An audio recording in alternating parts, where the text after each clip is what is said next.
Ils viennent enrichir les collections des archives du Maroc. Il s'agit de documents sur le judaïsme marocain provenant des archives conservées en France. La cérémonie a eu lieu au siège des archives du Maroc. Ils permettront de donner une nouvelle impulsion à la recherche académique sur le judaïsme marocain, une action qui s'inscrit dans l'esprit de la Constitution marocaine de 2011 et qui consacre la diversité des composantes et affluents de la culture marocaine. Dominique Orlando.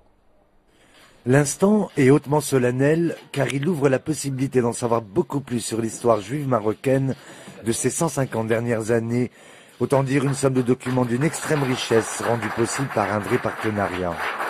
Nous étions ici il y a près d'un an où nous avons signé un accord de partenariat entre le mémorial de la Shoah et les archives royales du Maroc. Et aujourd'hui, nous venons en quelque sorte rendre concret ce partenariat en venant déposer officiellement une première partie des archives qui sont concernées par ce sujet. Et ce sont des archives importantes qui en fait couvrent toute la période depuis le milieu du 19e siècle jusqu'à la fin du protectorat et qui donnent un aperçu général sur la vie, l'intégration, le travail, mais aussi tout ce qui a pu arriver en raison de la grande histoire à la communauté juive marocaine. Et quand je dis la grande histoire, c'est évidemment les deux guerres mondiales, c'est malheureusement le régime de Vichy.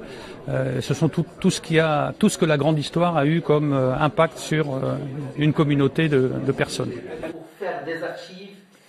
Ces archives représentent une masse de documents exceptionnels, plus de 32 000 pages.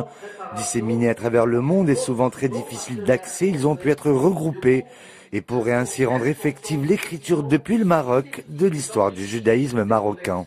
C'est extrêmement important et je salue le travail de M. Baïda et des archives nationales et de ses homologues français qui permettent maintenant d'obtenir un fonds d'archives pour que les chercheurs marocains puissent se réapproprier, travailler, investir, chercher et retrouver une partie de notre histoire.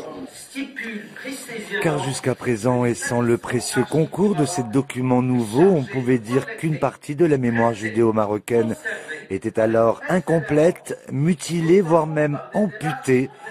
Un écueil qui devrait désormais être en partie comblé par ce précieux legs. Avec cet établissement aujourd'hui, pour cette